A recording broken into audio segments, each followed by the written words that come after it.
Emovis Ireland is a leading provider of mobility-based solutions, and they make the complicated easy because they believe in the freedom of going places. And today we're going to meet Rachel Cahill, who works with Transport Infrastructure Ireland. She's their head of finance, and she's also chair of their new mobility initiative.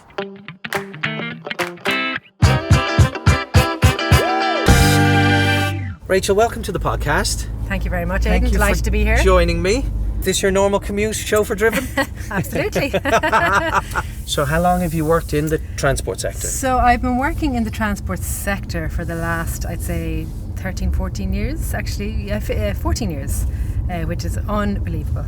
It's gone so fast. It just, even to say that, I have to think about how long am I working in the transport sector. And no 2 days are the same, which is something I love. So it's a great industry and a great sector to be in.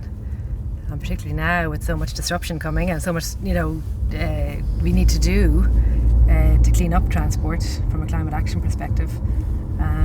So yeah, no 2 days are the same. So if you were to think back to when you started, yes, goodness and gracious. what has changed, the infrastructure, the way we move. Yeah. I mean, it's. So when I started in 2006, and it was at a time when we had just decided to introduce free flow tolling on the M50, and to replace the barriers that were there. So the whole free flow tolling was a whole journey, excused upon by it in itself. Everybody looks at the kind of the gantry and all the exciting equipment, the beacons and the lasers, and they get, engineers get very excited about all of that kind of stuff, but it's a customer business at the end of the day. It's all about the customer, and that's something we had to learn, and we had to learn pretty quickly in the early days.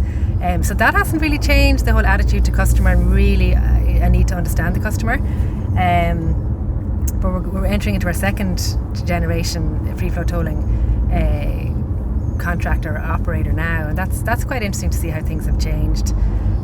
The first time round, we would have owned all the equipment, we would have owned the gantry, we would have owned a lot of the IP, whereas this time round we want tolling as a service. We don't want to own any of the equipment or the system. We just want tolling as a service. So that concept is quite interesting. And then obviously the whole infrastructure around the country, the motorways have all come on stream in the last 10, 15 years. We also, Transport Infrastructure Ireland, it's motorway, but it's also the Lewis. We look after the light rail as well. So that has been very interesting, Lewis Cross City, and now the Lewis extensions and the bigger trams actually that were just launched this week, which are really exciting. Oh yes, in Stephen's Green. Yeah. How much bigger are they going to be? Yeah, well, they're actually, I'm not sure physically how much, I'm not sure of that, but I know they, in terms of, again, trying to get the message to our customer base, they have all wraps around them now, hi, I'm bigger, I'm now bigger, and I think it's really effective. I've been in really the gym. Simple. Bigger. It's just really simple, but it works really well. So a lot has changed, and but we still have we're still evolving. The whole climate change has come onto the agenda now. It's not new, but we've definitely stepping up and been playing a much greater role in that space. And then a disruption from electric vehicles or connected autonomous vehicles, all of the kind of emerging technologies. That's going to make a huge, again, disruption in the next 5, 10 years, 15 years. So it's all change. Nothing stays still for long, as we all know. So how have you responded in the TII to all of that change? Yes, where do you even begin? Or is it incremental? And it's interesting because finance, I'm an accountant by profession. Okay. Finance is my background. I'm head of financial management in TII. But about 8 months ago, if even that long, I attended an international transport conference. And climate change and sustainable transport and decarbonising transport were the main themes coming from that conference. So when I came back, I said, right, well, let's just see what are we doing in this space? What is TII doing in this space? And it was fantastic to see we're doing a huge amount of work, really, really good initiatives, ourselves and other transport agencies. But we were kind of doing it in quite a siloed fashion. So really, we decided, well, we needed to bring all the people who are working in this space together to put all the pieces of the puzzle together. Is that easier said than done? Much easier said than done, obviously, like anything. But it was around the time that the government launched their climate action plan, and in that plan, they the plan really gives a new mandate to all public sector bodies, and the mandate is to step up, to adopt a mandate for climate action and to act rapidly. So we saw that and we said, right, well, that's what we have to do. So we set up an initiative called Sustainable Mobility Initiative, and it is a kind of a centralised and structured forum, internal forum, to as I mentioned, to mobilise all of us across TII and to kind of inject a bit of energy into the work that we were already doing. So it's only in the early phases where we kind of, we're in the planning stage right now, but we hope that early in the new year that we'll have a fully established forum that will embed sustainability into all of our decision-making processes and all of our core business activities. So it's a governance structure, for want of a better word, having the right people in the room at the right time, from across TII, cross-divisionally. And like anything, it sounds fine on paper, but we have done this before on other type of project and programs, and it's working really, really well. So we believe that this climate action and sustainability, it warrants this type of approach, and not just internally TII, but also to try and get out into the wider transport community, because no one agency can do this by themselves, and we recognise and we know that it requires unprecedented levels of collaboration and engagement from everybody. Okay, well, let's talk about then the challenges you face, and then we'll talk about maybe some of the objectives and the goals. So you've got to pull all those people around the table. You've got to uniform the ideas. And then how do you roll them out? Yeah, so it is interesting. And you know what, I'm not an expert in this space. As I said, it's new to me. About 8 months ago, I kind of got a bit interested in this space, and since then it's just taken me on this mad journey. So a lot of my colleagues, they are actually, they're expert in the space. They've been working in the space for 10, 20, 30 years, really passionate about this whole area, and are doing really, really great work. But really, it's the energy that's required now, and it's momentum that's required now, and it's creating a sense of urgency that's required now. So we've had so many meetings internally to try and bring us all together, to try and get the ideas out on the table. How can we drive this agenda forward? So some of it is stakeholder management and engagement, and creating a forum for people to come together to discuss what the challenges are and to make decisions. It sounds simple, but actually, when everybody's as busy as everybody else, it's actually quite hard for people to actually have the opportunity to meet and to discuss things. Well, that's on a practical level. Everyone's busy within their own. Doing really great companies work. With their own initiatives. I guess this is extra, but fundamentally vital as well. Absolutely. But actually, what we realised, the passion and the hunger, the energy that since we launched this, we had a staff briefing in early September, I think it is. I've kind of lost track of time. I think it was early September, and we announced this in a very quick 2-minute, 3-minute little briefing that we were setting this initiative up, and that we wanted everybody who was interested in this space to get involved. The amount of people who responded to that alone, that 2-minute little session alone, was so inspiring, actually. So the will is there. The will is there, and so while I'm not a technical expert in the space, I know how to bring people together, and that's really why I'm involved in this space and why I'm here with you today, because it's something that it just needs everybody's attention, I think. But we've also met in the last month alone. We've met with the academia, a new employee who had just started in TII. That the week of that staff briefing, after the staff briefing, she contacted me and she said, "This sounds really, really great. I know such and such in TUD, which is the Technological University of Dublin, who's working on this project as well." And since that, she's made an introduction. We've met with them. It's just opened up all of these doors and all of these avenues. We've also met with Trinity College in relation to data and the science behind data, and trying to build on work streams around what data is there and what can we do with the data. So it's brought in very, I suppose, partners that our stakeholders that we wouldn't really have thought about day one. I mean, obviously there's the obvious stakeholders like our sister agency, the National Transport Authority, and our parent, who's the Department of Transport. So it's again just trying to bring everybody together and to have conversations.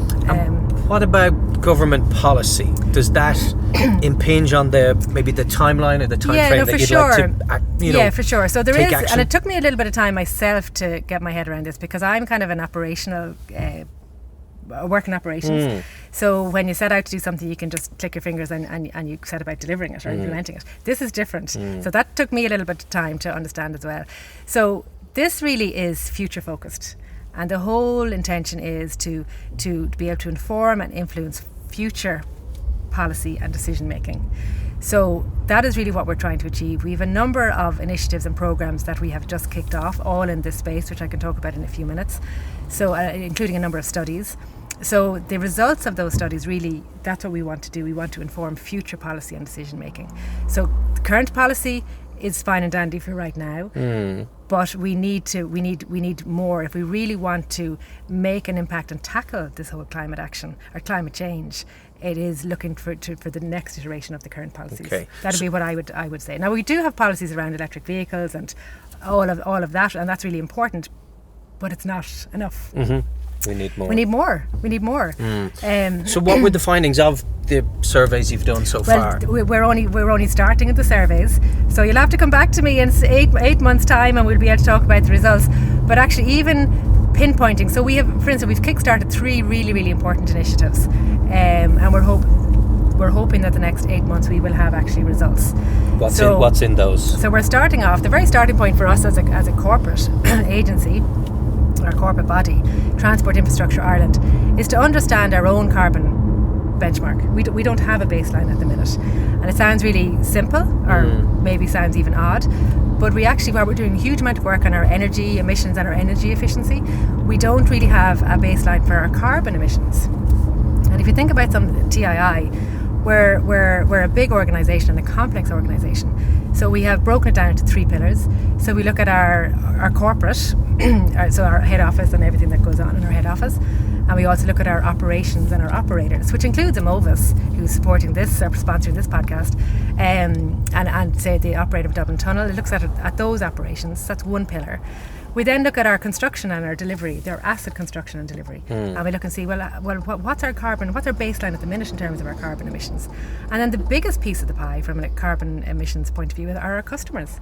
We have over 1 million customers using our M50 free tolling facilities at the moment. So that's a huge customer base. And also similarly with Lewis, we have a huge customer base. So looking at those 3 pillars, we're setting about how can we measure our baseline for carbon emissions. So once you have the baseline... So once we have the baseline... Do things become clearer then? Well, things become clearer as to where we are now.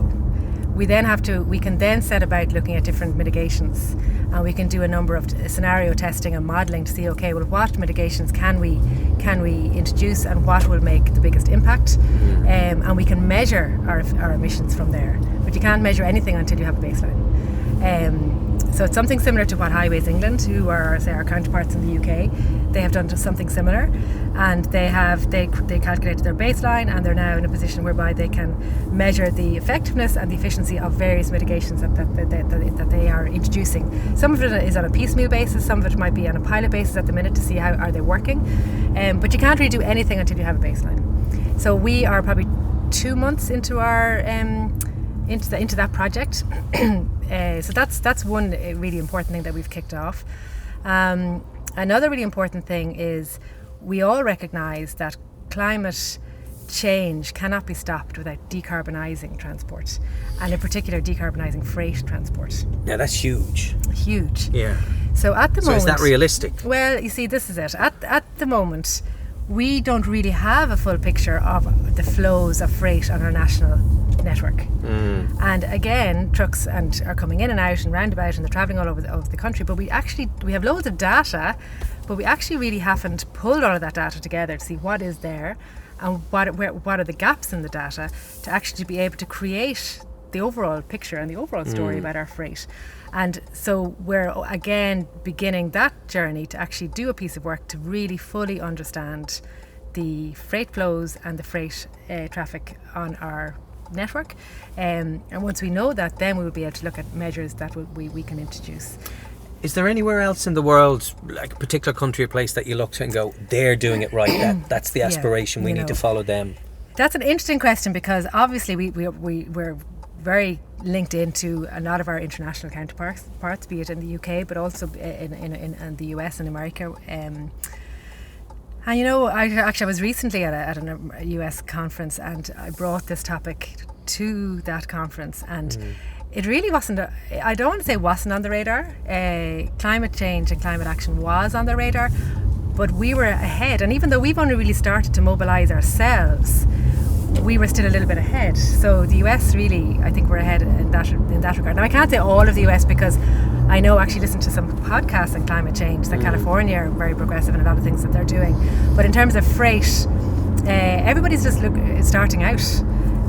So I mean, there probably are, maybe in China they're looking at electrifying their fleet, freight. But I really, I we have don't a chance know to enough. be a world leader, do we? Well, no, I think we do. Now, obviously, as I said at the outset, I'm not an expert in this space, so there could be loads of examples that I just don't know of yet. But in Ireland, it's something we know we have to tackle freight, and we have to bring solutions to the table for, again, future policy and decision making. And we can't do that without understanding what's happening at the minute. Sure.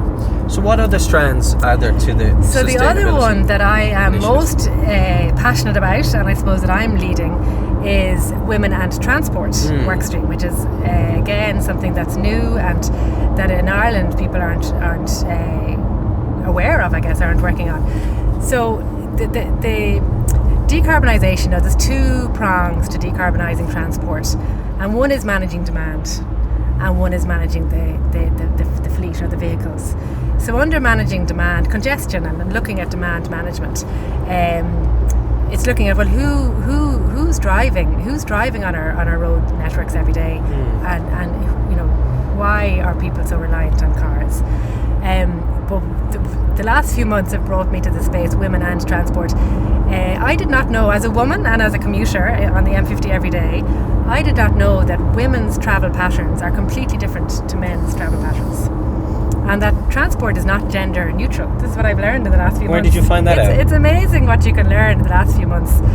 So the transport conference that I attended in April, May, it was a key session, the first day of the conference, and it blew my mind. Women in transport. It's not women in transport, women and transport. There's a difference, a subtle difference. Women in transport are women who work in the transport industry.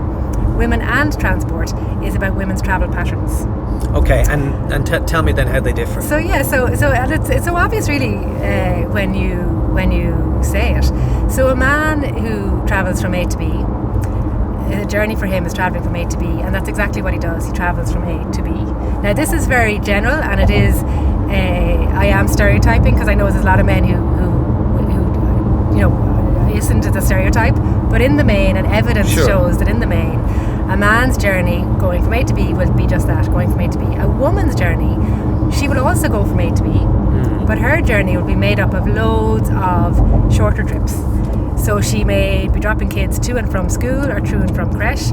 She may be running in and out of the supermarket on the way to work or on the way from work. She may be running to visit elderly parents. This is all women who work, obviously. Then there's a whole cohort of women who don't work, who again might be travelling from A to B, but will be nipping in and out to do other stuff on the way. So, and who's done that study? Where's that information coming from? This study, they've done a study in the US. They've also looked at travel patterns in Spain. There's a lot of international research on it, actually. They've looked at it, and even when I met TUD on Monday, we had a big meeting, a lot of the research that they've looked into it as well. Women's travel patterns are more complex than men's. And is it universal, or is there anything specific to Ireland that differs? No, we haven't. This is the thing, we're only starting to look at it now in Ireland. We don't even know in Ireland. So it is universal that women's journeys are more complex, and they're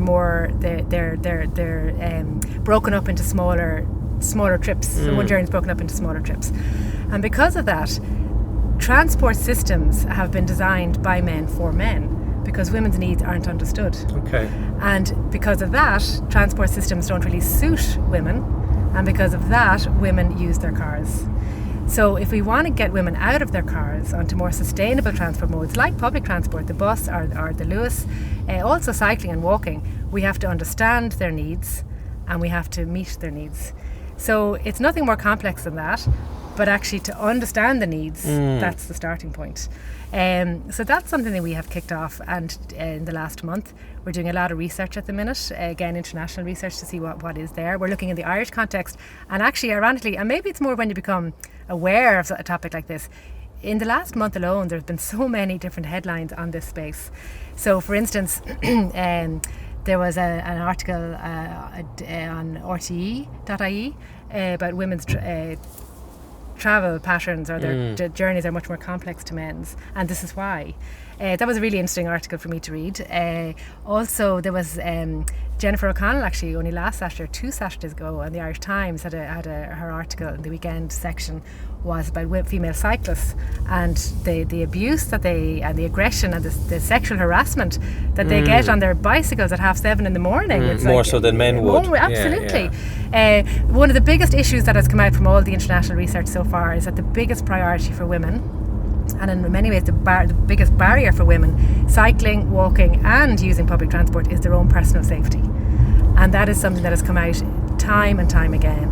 So for women, women won't leave their cars behind if they don't feel safe, and that's a really huge area and really interesting. But is that something you can affect changing? Yes. Because that's a societal it is issue. But in studying women's travel patterns, we can understand what they are. And then for things like if there's additional lighting that's needed at Lewis stations at night, or at Dart stations, or at bus stations, the frequency of the bus, again, we can look and see, well, if there was more frequent bus service, women would use it more. It would accommodate their needs more. So I'm not talking about, like, it's not just about the woman who works and the commuter. It's talking about women who don't work, who needs a regular bus service.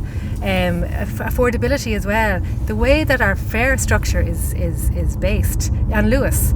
If I want to go from my office to Parkgate Street to Connolly Station to get the Dart home, and I have to nip into Jervis Street, for instance, to get something, I'll come off, I have to tag off, go into Jervis, 10 minutes, tag back on again. That's 2 separate journeys. It's very expensive. Okay, so you tie that up. Yeah. So trip chaining is a big thing. Women jump on, jump off a lot more than men, but affordability, it's much more expensive. So these are things that we can influence as a transport agency and as a transport body. And having more women represented and working in the industry. So that's also part of it. So there's actually 5 elements to this Women and Transport workstream initiative. First is understanding the women's travel patterns. That's the first thing. The second thing then is to look and see, well, okay, now we understand what can we do to make a difference. And things like extra lighting, more frequency of buses, safer cycling. Actually, the other thing to mention, a society problem and attitudes around aggression and sexual harassment in particular. Getting into the colleges, getting into the schools, bringing that level of awareness. A lot of it's a building awareness about this is what's going on. And the younger you get the audience, the more awareness, so it kind of builds from there. But one of the 5 is building awareness around career opportunities in the transport sector, and having female role models, or having female leaders, or having females at the decision-making table. That's a big part of it, and that's more the women in transport, if you get me. It's one of the 5 elements. Okay. So it's a fascinating topic, and when you get into it, and the number of people who have come to me again really interested in this space and want to get involved, it's again inspiring. So it's going to take us about 6 to 8 months to get our initial findings in the Irish context. And the plan then is to, I suppose, have something that will be used to inform and influence future policy and decision making. So I'm looking at, say, the metro is a perfect example. That'll be operational in 10 years? Perfect opportunity to actually embed these principles into the operation of metro. Let's look at the design of the stations. Let's look at the lighting in our stations. Let's look at how the space that we have.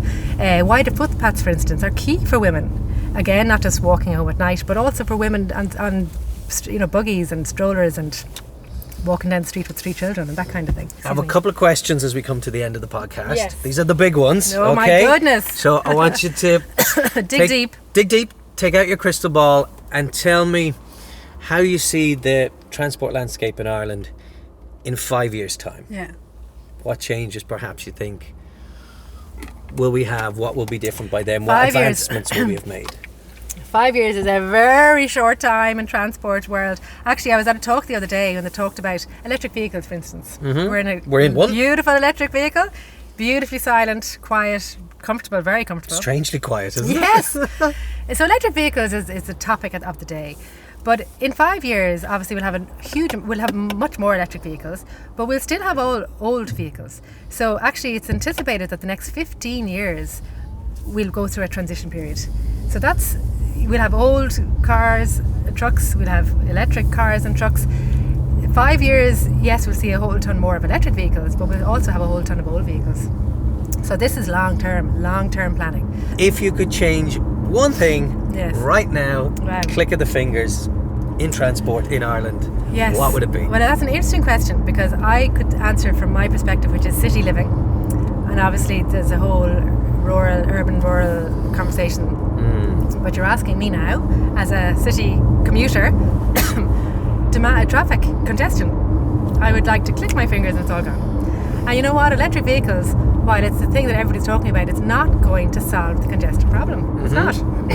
The only way to solve the congestion problem is to promote public transport and to have public transport that works for everybody. And that's one thing I'd like to change. So that's the future. We need to get people out of their cars. Yeah. And we won't get that unless we because more women drive in their cars. And we need to get them out of their cars. Women and men. And this isn't a woman and man thing. It's making it better for everybody. And obviously, depending on where you are in your life and what stage in your life you're at, you know, if you have small kids, the car is essential. But for every person that needs, or if you're driving your elderly parent or to and from the shops, the car is essential. But for every person that needs their car and has a real need for their car, there could be 2 or 3 people who don't need their car. And that's just a change in behaviour and a change of narrative. So for instance, when I had small kids, I needed my car. I was dropping them to school, I was dropping them to swimming, I was dropping them wherever. Now they're a little bit older. I don't need to drive every day. And that's what I'm actually trying to figure out myself. How do I travel from Bray to Parkgate Street? But I am looking at public transport options. I don't need my car every day. And that's the thing. So bringing that level of awareness and asking the questions, starting the conversation. That's what we're trying to do. Well, thank you so much for joining us on the podcast podcast today. I really enjoyed that. I hope you enjoyed it. A nice chat and a nice sunny day. Beautiful sunny day in a beautiful car. Now I'm at your taxi service. I will bring you, maybe not back to Bray, but I can drop you back to work. That's perfect.